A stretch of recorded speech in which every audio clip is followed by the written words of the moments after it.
The Queen earned about £750,000 from the 2017 election due to a weird old rule you probably never knew about.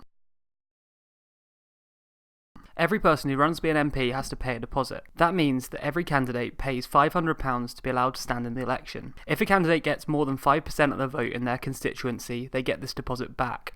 If they don't, then they lose it. The theory is that this prevents frivolous campaigns. However, I'd say maybe Lord Buckethead, Fishfinger and Elmo prove this measure doesn't really work anymore. And these candidates who lose their deposit leave a lot of money left on the table. And when I say a lot, I mean a lot. TLDR News' research shows that in 2017 alone, UKIP lost £168,500 and the Lib Dems lost £187,500. Taking the dubious honour of losing the most deposits is the Green Party, who lost £227,500. Our research shows that in 2017, 1,569 people failed to get more than 5% of the vote in their constituency. This means that £784,500 is left for the Queen's taking. So why does the Queen get this money?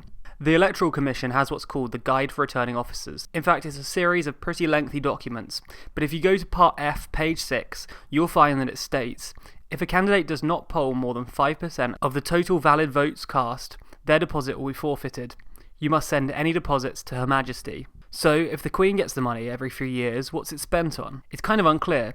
It doesn't have any legally defined purpose, so it's hers to spend at her discretion. Which leads me to thinking, Your Majesty, here are my top suggestions of what you could do with the £784,500 you earned in 2017. I notice you don't yet have an Instagram account, and with the wedding coming up, it could be the ideal time to get involved. If you did want to, but you're worried you might have to put in a lot of hours to get your followers up, fear not. Firstly, you're the Queen. I think you'd probably be okay for followers. Secondly, you could buy 8,715,000 followers online with the money you made from this election, and with that number of followers, you can get all the brand deals your heart desires. I know you're a dog lover, so maybe you'd like a few more corgis.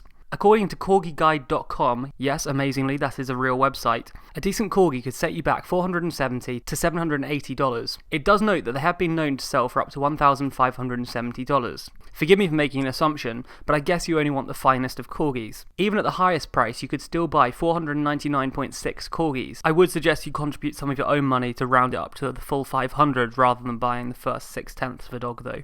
You host a lot of events and garden parties, so I assume you get through a lot of tea.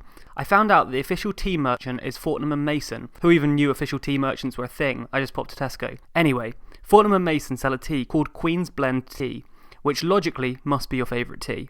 £15 will buy you 250 grams of the tea, so with your election earnings you could buy 52,300 caddies. With them you could make 4,358,333 cups of tea. Enough tea to give a cup to everyone who voted for the Lib Dems, Green Party and UKIP combined. And as they were the main contributors to this whole thing, that does only seem fair. For more news and politics information, subscribe to TLDR News.